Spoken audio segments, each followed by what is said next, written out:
So, ngayon po mga kababayan, kasi alam naman natin ay tapos na yung bahay, no? Unti-unti na lang natin inaayos mga kagamitan, no? Yung mga iba pang kailangan ni Tatay Ronnie. Kaya maraming salamat po talaga sa ating mapagmahal and very generous sponsors sa pabahay natin dito kay Tatay Ronnie na talagang all out support nyo po, no? Nabuo ang bahay ni Tatay Ronnie, yung ating pagmamahal, no, dahil pinagbuklod-buklod po natin bawat isa, yung ating mga sponsors, subscribers, followers, YouTube members, viewers, commentators, at sa lahat ng nagmahal sa aking munting adikain. Maraming salamat po. Syempre, no, huwag magsawang manood without skipping ads. Please, paki na rin po mga kabayan. Konting pabor lang po, paki-likes and share na rin po sa mga videos natin. Upang sa ganun, ma-spread out pa natin yung ating pagmamahal. Maraming salamat po. Okay, sa ngayon po mga kabayan, no, mag-update po muna tayo sa mga sponsors natin. Sa nagpaabot po na hindi ko po nailista, paki-update nyo rin po ako mga kabayan. Siyempre, tao lang tayo, nagkakamali, may mga errors. Kaya baka mamaya merong nagpadala kay Tatay Ronnie na hindi ko na ilagay dito, or kulang, or namali. Kasi minsan, ang nangyayari pong mga kabay, like for example, yung sponsors natin nagpadala ng 10,000, ang nailagay ko pala 15,000, no? May mga ganyan din. Meron naman din pagkakataon na ang pinadala ng sponsors ay 20,000, ang nailagay ko lang is 10,000. May mga ganun na cases po mga kabay. Katulad last time, no, ang basa ko 12,000, yun pala 6,000 lang ang pinadala, more or less 6,000 lang. So kinorection ako ng sponsors natin. Ang bait naman, thank you so much, no. And then i-update ko lang po yung mga sponsors, yung expenses kasi mga kabayan ongoing pa kasi marami pa tayong bibilhin dito sa bahay ni Tatay Ronnie. And then titinan pa natin mga kabayan kung makakalikom po tayo ulit para sa mga suggestion ng ating mga kababayan na check up si Tatay Ronnie, especially yung kanyang tainga, yung kanyang pandinig po mga kabayan. We will see po, ha. May awa ang Panginoong Diyos. Alam naman natin pagdating sa gastusan ng ospital po mga kabayan, no, lalo na pag part ng katawan natin, ENT, no, medyo maraming mga chucho, no, maraming mga gagawin mga kabayan. Siyempre kakain din po ng pera yan. So titingnan natin, no, basta siguraduhin muna natin itong mga bagay-bagay, no, dito sa bahay ni Tatay Ronnie. So sa ngayon ay update lang po ako, ang reporting po natin ng ating mga expenses to follow po mga kabayan kasi nga ongoing pa po yung ating mga expenses. Okay, so maraming salamat po muli sa ating very generous sponsors. Grabe magmahal, all out support po. Labing sponsor from Canada, 12,003.75. Ma'am Agnes Balutan Mata and Ma'am Norma Balutan from Toronto, Canada, 6,185.88. Ma'am Erlinda Mateo Ramos from Susan, California, 5,604. Shout out din kay Ma'am Ador, Ma'am Herminia, Sir Randy, and Sir Jimmy. Ma'am Nora Lewis from California, 11,368. Ate C and Kuya H from Switzerland, 10,000. Ma'am Jane Adarna Disono from Switzerland, nagpadala to ng 7,000 po mga kabayan. Kailang ang 2K para sa team, ang 5,000 ay para sa bahay ni Tatay Ronnie. Tita Susan Jacob from Alicia Isabela, 5,000. Lady of Sacramento, California, 15,000. From Ate Des, 5,000. And another Ate C and Kuya H from Switzerland, nagpadala ng 21 something po mga kabayan, more or less 21,000.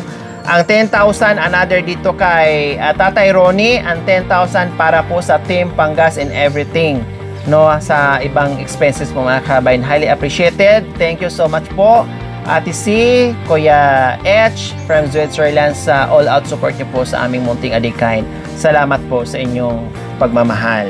Okay, so ayan po yung sponsors para po dito sa pabahay po ni Tatay Ronnie. Magpasalamat na rin po ako mga kabayan, no, kay Ma'am Lynn Macmillan from Warner's Robins, Georgia, USA, and Ma'am Oluminada Ham, and Ma'am Connie sa All Out Support din po. Buwan-buwan nagpapadala sa atin ng 10,000 po yan mga kabayan. No? Buwan-buwan po talaga yan since naging sponsors po natin si Ma'am Lynn Macmillan from Warner Robins, Georgia, USA.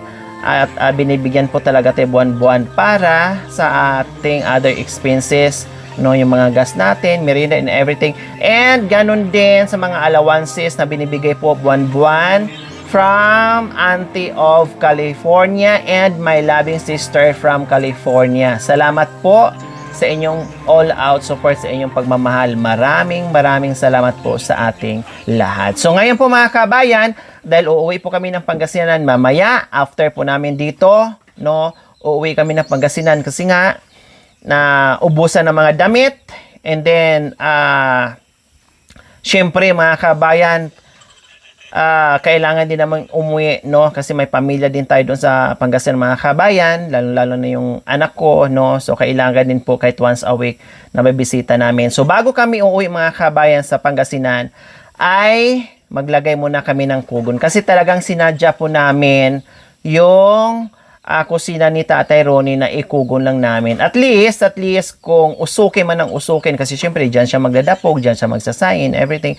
At least hindi masyadong nangungutim, no, sa usok yung yero. At least direct doon sa sa kugon. Kung meron man or mangunguti man, syempre natural kasi ang usok ay nakadepende sa bayo ng hangin, papasukan talaga. Pero hindi ganon. Hindi siya direct talaga. Kumbaga, ang sentro niya is yung kugon pa rin mga kabayan. Okay, so ngayon ang gagawin natin, maglagay tayo ng kugon.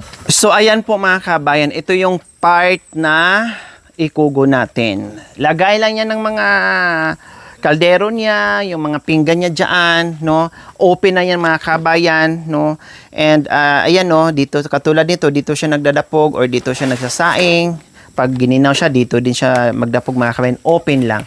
At least yung usok hindi talaga nakapunta kaagad sentro sa itaas. Punta doon, punta dito, punta doon. At hindi makulob doon sa kwarto. Kasi nga, kung isarado natin ito mga kabayan, syempre, masuffocate si Tatay Ronnie. Kaya awang lang yan dyan. Para tagos-tagos lang, no? Tagusan lang, kumbaga. Pag galing ka dito, pag bisita mo, pasok kang ganyan, upo ka, paglabas mo dito, ganun naman. Accessible, magkabilaan yung labas ni Tatay Ronnie. Kasi mayroon namang kwarto na. Yun namang pinakabahay niya. Ito, para hindi siya manibago kaagad na close yung bahay niya kasi nasanay naman siya sa open mga kabayan. Kaya ito yung sinadya natin. O, di ba?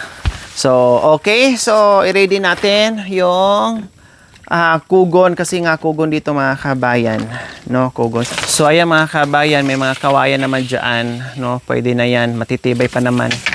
No, yan yung part na magagandang kawayan po.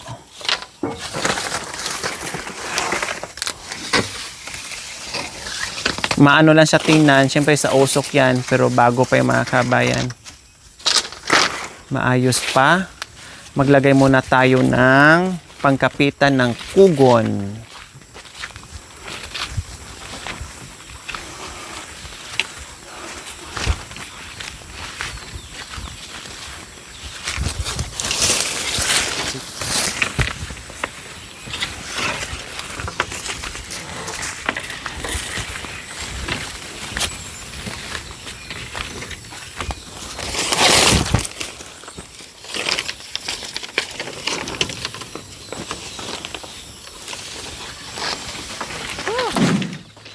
Ito, alambre.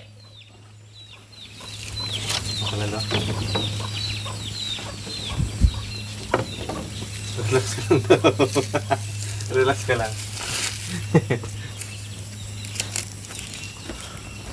Alambre. Put, bidali yung alambre. Wala na.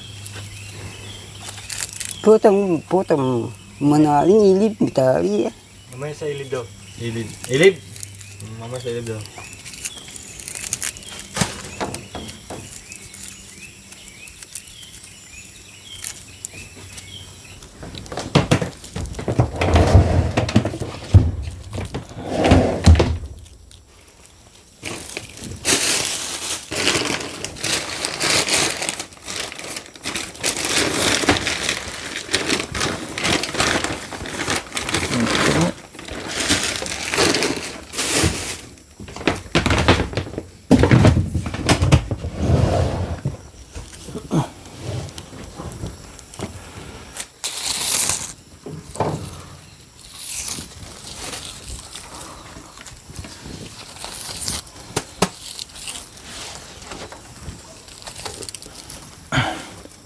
Meron din siyang plies eh.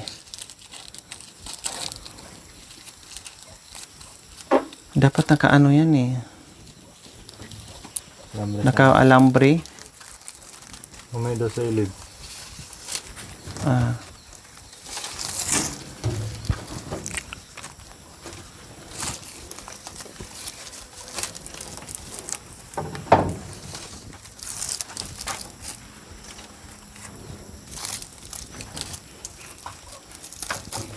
So ayan po mga kababayan, sinabi namin na alambre gamitin.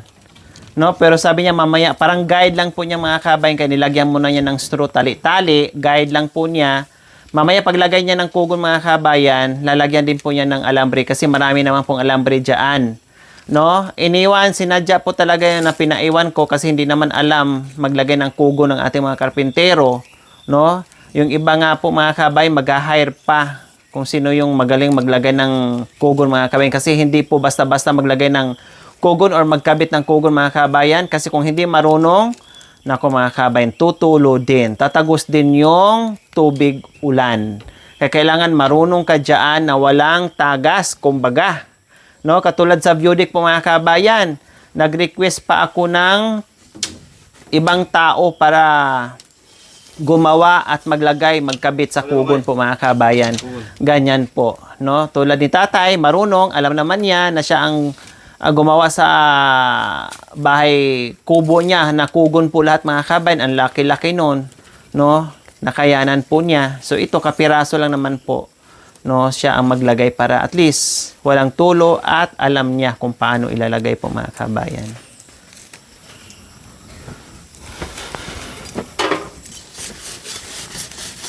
May ano yan siya kuya eh. Plies. Huwag mong putol-putulin ha kasi hindi pa niya na-adjust. May na. I-double ko din siya. Pero, ano ito? Alam mo ito? 2, 4, 6, 8, 32. Mamaya, iikot din niya yan kuya. Mamaya, iikot din niya yan. Sana sa ilid pero iikot niya rin yan. Iikot din niya yan. Guide niya lang muna yan. Si Tatay Ronnie po mga kabayan, pag oras sa trabaho, trabaho. Pag oras sa tawanan, tawanan. Pag seryoso, seryoso. Ganyan po si Tatay Ronnie. Marunong makisama sa lahat ng bagay.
Diyan muna tayo sa ulo.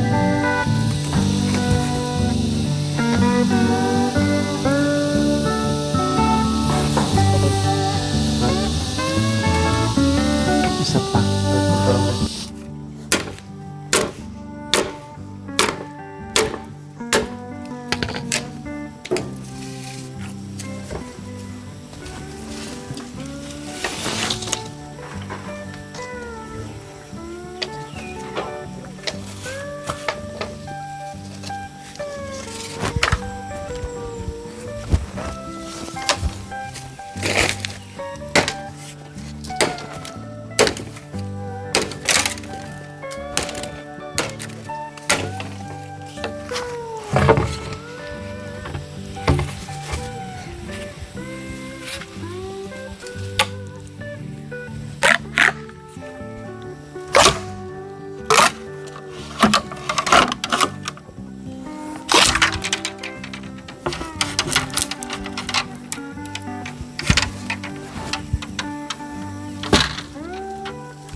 Ito kuya. Ayan.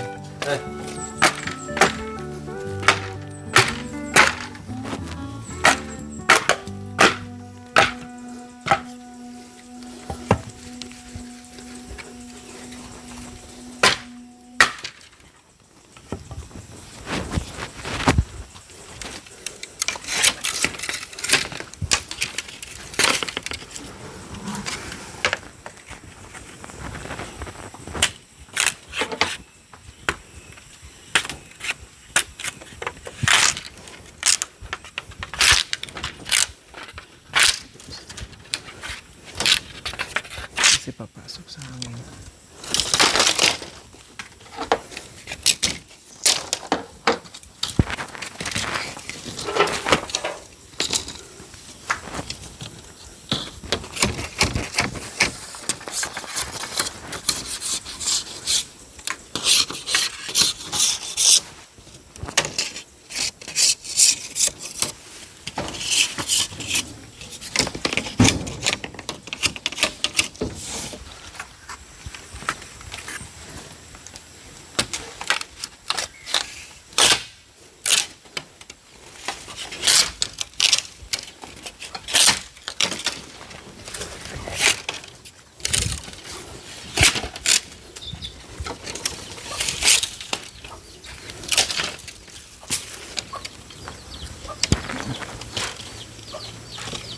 Ay, saan nyo?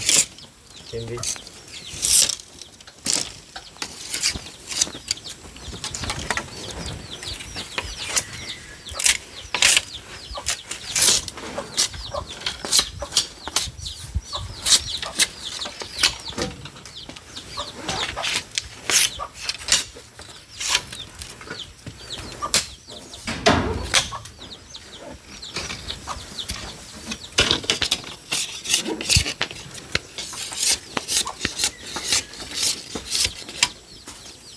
Ito niya.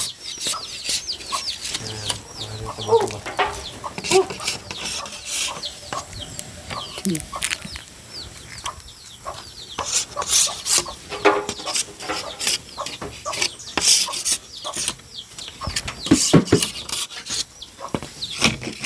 Ay.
So ayan po mga kababayan, nag-start na po si Tatay Rone magkabit sa yabot kung tawagin sa kanila mga kababayan, or ilib, sa atin man kugon or talahib. So ngayon, ayan, ang ginamit na po niya ay alambre. So guide lang po niya kanina mga kabayan paglapat ng mga brace ng kugon, pero lalagyan din po ni tatay yan ng alambre.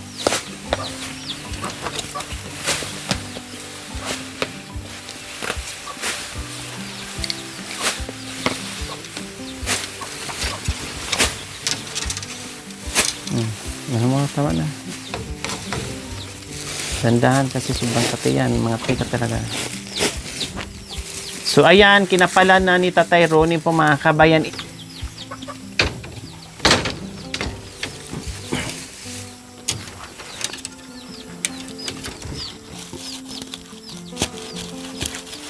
Parang katahin niya.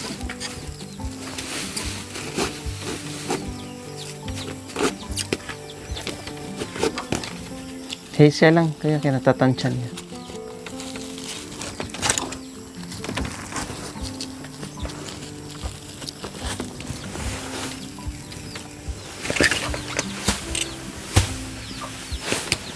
Yan, ang hirap kung walang lay.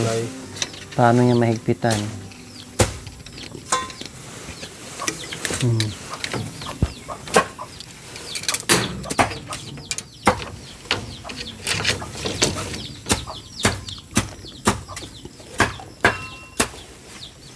Kuya.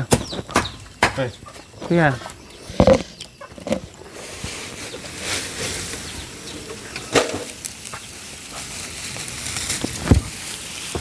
Magtugakan ka sa ano.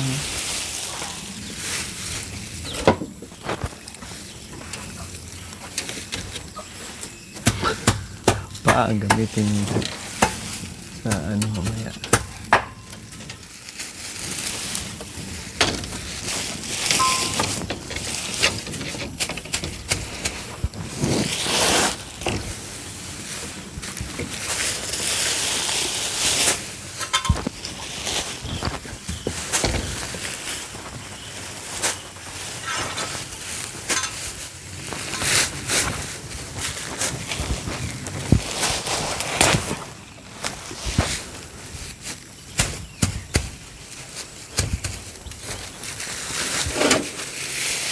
Ipalambre niya yung kinabitan ng straw, doblehan niya.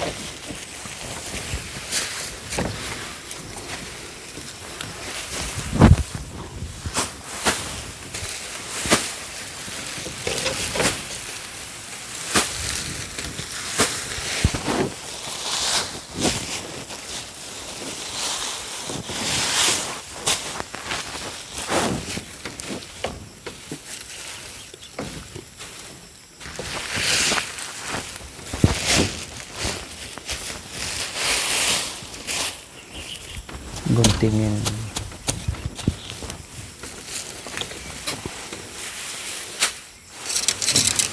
Ituro mo kuya, ipalak mo niya yung ano.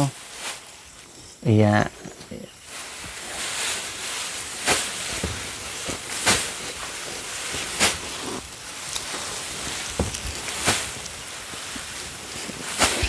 Ayan. So ayan po mga kabayan, yung straw kanina, baka akala nyo po ay straw lang gagamitin, no? Hindi po, dinoblehan ni tatay. Ayan, oh. Guide lang po talaga niya yon. So, ayan, may alambre na. Ayan.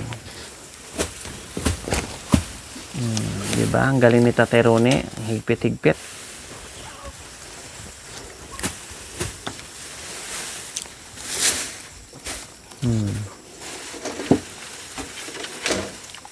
Kapuwing kayo, ha? Dandang kayo. Grabe ang puwing yan.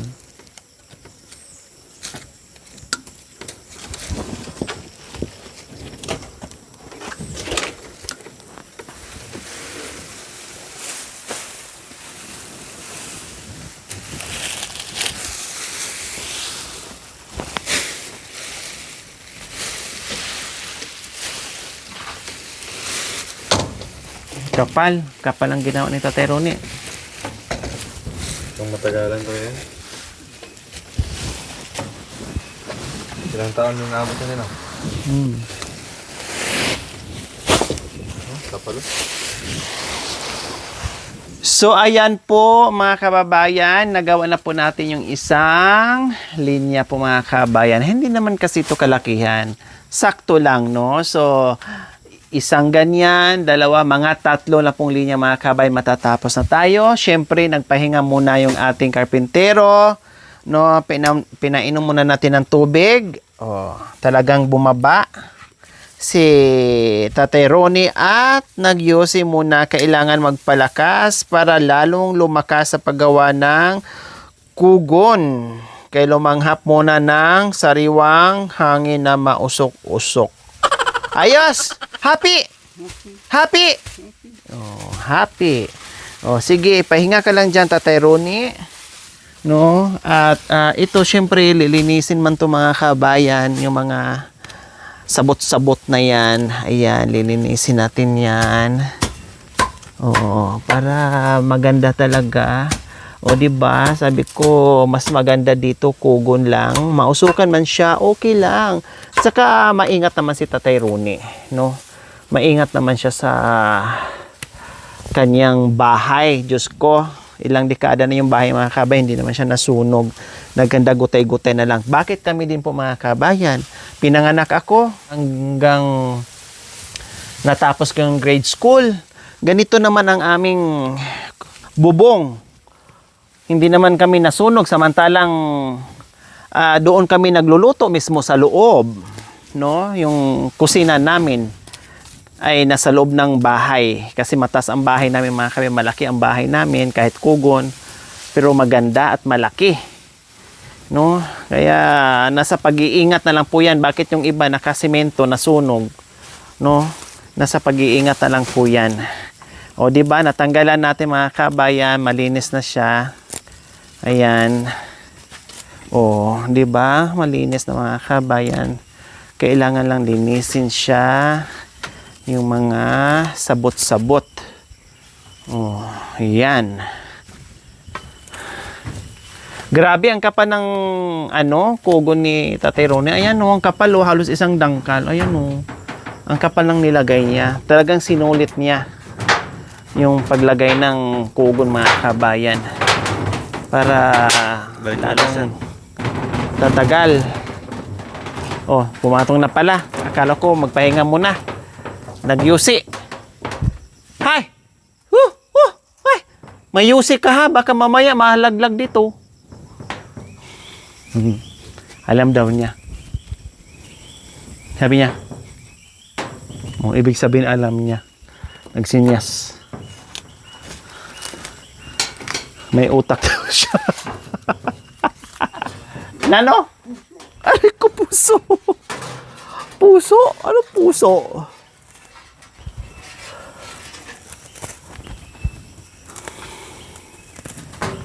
Puso daw. Nagsinyas puso. Ano gagawin sa puso?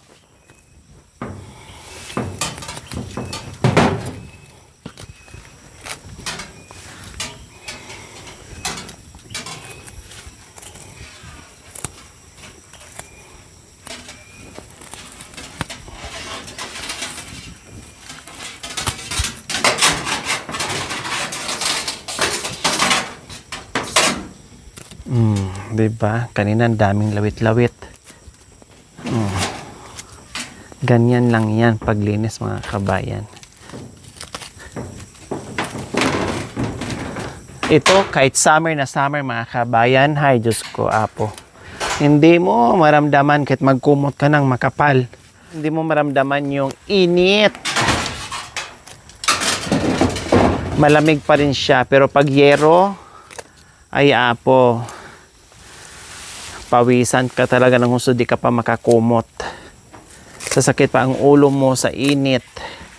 Nasa loob ka ng bahay. Sasakit ang iyong ulo. Oh. Oh, ganyan lang yan. Oh, di ba? So, ganyan. Kagaling si Tatay Ronnie maglagay ng kugon.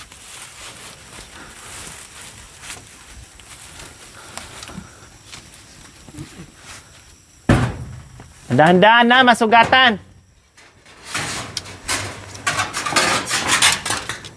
Dahan-dahan, may pako Pako.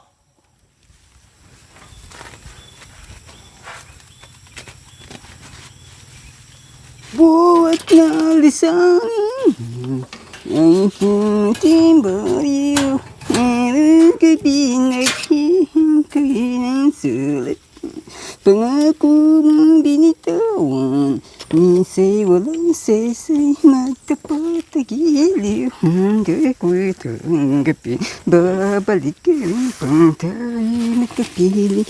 May lugos pang naghihintay, muikli sa mundo. Sayang ako ito po. Araw gabi naghihintay ng sulat. Pangako mong binitawan, minsa'y walang sesay, nagtapat na giliw. Hindi ko'y tanggap, babalik ka rin pang tayo magkapili. May bukas pang naghihintay, mawikli sa mundo. Sayang na kung ito po. Wawang komboy, may buril walang balas, may busana mo walang pera.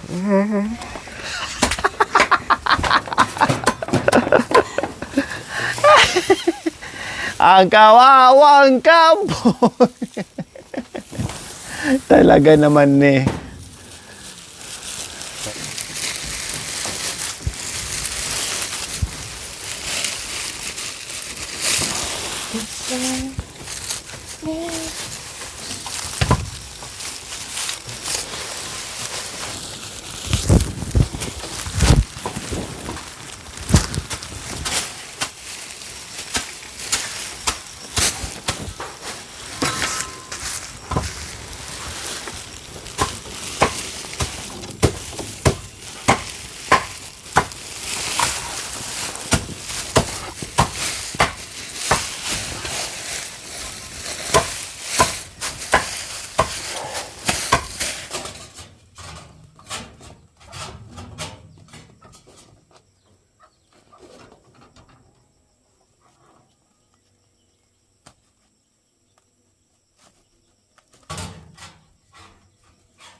So ayan po mga kabayan, bumaba na si Tatay Ronnie dahil tapos na yung paglagay or pagkabit ng kugon po mga kabayan. Nag-UC muna at nakahanda na yung kanyang merienda coffee. So ayan na po mga kabayan, charan! Simple pero napakasarap tumambay dito mga kabayan. Wala kang marinig kundi yung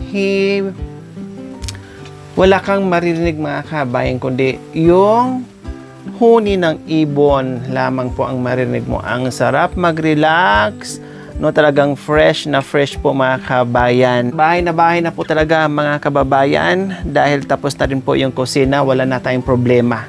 So, ang problema na lang natin ay unti-unti natin bili yung mga kagamitan ni Tatay Ronnie. So, ayan, pinagtulong-tulungan, no? Dahil tamang-tama natapos natin yung lagay yung kugon mga kabayan umambon. O di ba? Talagang napaka-timing po mga kabayan. So ngayon, no, ganyan muna kasimple yung mga kabayan kasi nga wala pa nga mga gamit, no.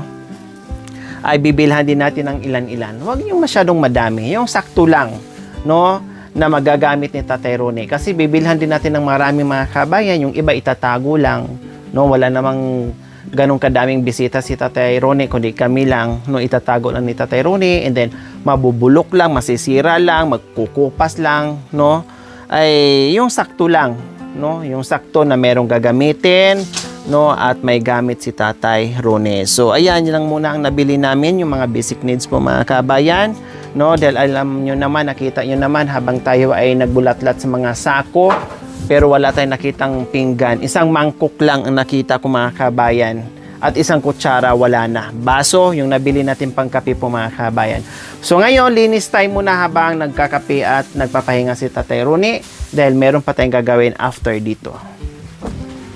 So ayan, linis muna tayo. Meron pang kubon kuya, oh.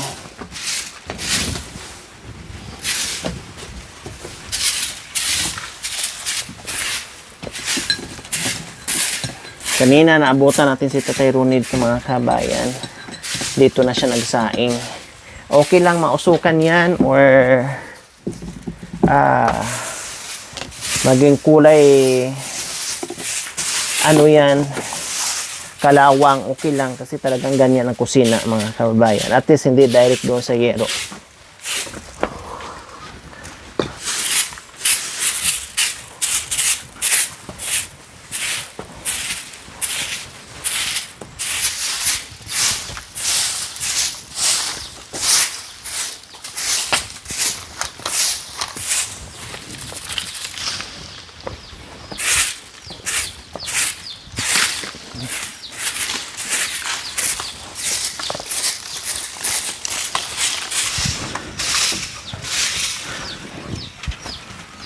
So, di na tayo worried mga kabayan, no? Kahit umulan, bumagyo, ay matibay na ang bahay ni Tatay Roni.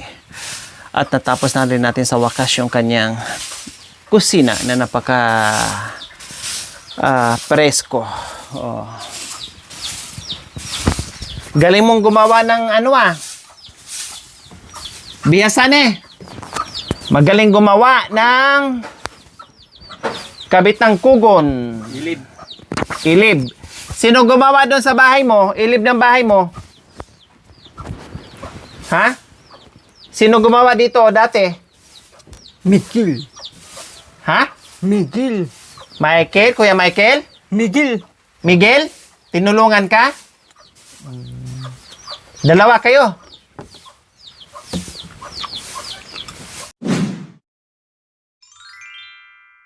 Thank you for watching. Don't forget to like, share, and subscribe.